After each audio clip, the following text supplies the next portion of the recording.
India में काफ़ी ज़्यादा सिक्योरिटी हालात ख़राब हैं। देखते हैं क्यों।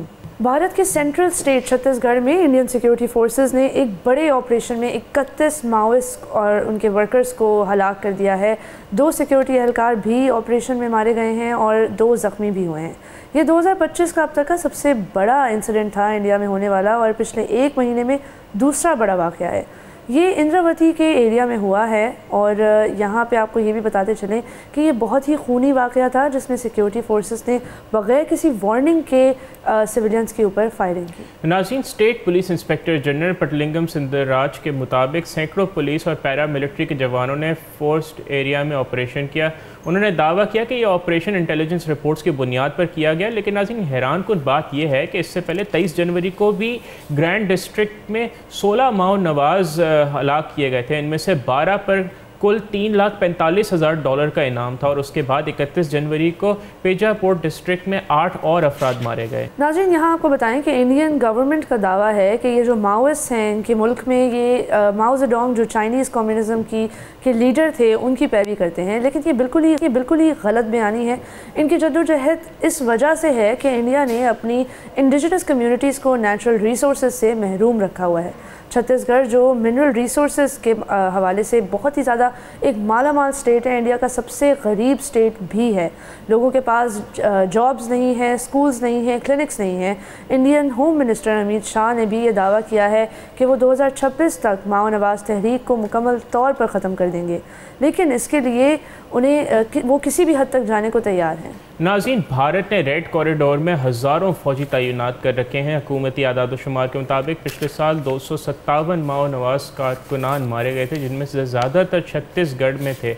ये तशद्दुद का सिलसिला 1967 से जारी है, जब माओ नवाज कारकुनान ने अपने हकूक़ के लिए जद्दोजहद शुरू की थी। सबसे अहम बात नाज़रीन यहाँ पर यह है कि ये जो माओइस्ट हैं ये लोग अपनी ज़बान में लोगों से बात करते हैं और बेहतर मुस्तकबिल का वादा करते हैं। इंडियन फोर्सेस की इस तरह के ऑपरेशन से जाहिर होता है कि इंडिया ने अपने ही शहरियों के साथ कितनी बेरहमी से पेश आता है। पुलिस के मुताबिक माओ नवाज गवर्नमेंट ऑफिसर्स को तबाह करते हैं, ऑफिशल्स को अगवा करते हैं, ट्रेन ट्रैक्स को उड़ा देते हैं और जेलों पर हमले करते हैं। लेकिन वो ये सब क्यों करते हैं? क्योंकि इंडिया ने अपने गरीब ट्राइबल कम्यूनिटीज़ को इनके हकूक़ से महरूम रखा हुआ है। ये लोग अपनी ज़मीन पर गरीब हैं, जबकि वहाँ के कुदरती वसाइल का कॉर्पोरेट सेक्टर को बहुत ज़्यादा फ़ायदा पहुँच रहा है। नाज़रीन, भारतीय हुकूमत को चाहिए कि वो अपने लोगों के साथ डायलॉग करे और उनके मसाइल को सुने और उनके हकूक़ की फरहमी को यकीनी बनाए। लेकिन बदकिस्मती से भारत की जो पॉलिसीज़ हैं और जो मौजूदा उनका एक रवैया है, स्पेशली माओइस्ट के साथ, कश्मीरियों के साथ, वो इस बात का सबूत है कि वो अपने लोगों के साथ अमन व अमान कायम करने के बजाय ताकत के नशे में बिल्कुल मस्त हैं। और भारत मुसलसल अपने ट्राइबल जो कम्युनिटीज़ हैं उनके साथ नाइंसाफ़ी कर रहा है, फिर उसे तशद्दुद से दबाने की कोशिश कर रहा है। ये बात भी नोट करने की है कि इंडिया की सिक्योरिटी फोर्सेस ने इस ऑपरेशन को कैसे जस्टिफाई किया है। पुलिस का दावा है कि उन्होंने ऑटोमेटिक वेपन्स और ग्रेनेड लॉन्चर्स बरामद किए हैं, लेकिन क्या ये पहली बार है कि इंडिया ने अपने ही लोगों को निशाना बनाया है और उसके लिए झूठे इल्ज़ामात का सहारा लिया है? यहाँ एक पैटर्न नज़र आता है जो इंडिया के अपने ही शहरियों के ख़िलाफ़ क्रैकडाउन पॉलिसी को साबित करता है। नाज़रीन, भारतीय वज़ीर दाखिला अगर अमित शाह का जो बयान है अगर उस पर गौर किया जाए तो उन्होंने इसे नक्सल फ्री इंडिया की तरफ एक बहुत बड़ी कामयाबी करार दिया। लेकिन क्या सिर्फ तशद्दुद के ज़रिए कोई मुल्क अपने लोगों के मसाइल हल कर सकता है? छत्तीसगढ़ में हेल्थ केयर की सहूलियात नहीं है, जो बेसिक एजुकेशन तालीम का निज़ाम बिल्कुल तबाह है और लोगों के पास रोज़गार के मौके नहीं हैं। ये जो रेलेवेंट यहाँ पे ये भी बहुत रेलेवेंट बात है कि माओइस्ट जो होते हैं या ट्राइबल कम्युनिटीज़ की जो ज़बान है इनकी एक ही ज़बान है और वो इनके मसाइल को समझ सकते हैं, उनकी तकालीफ को जान सकते हैं।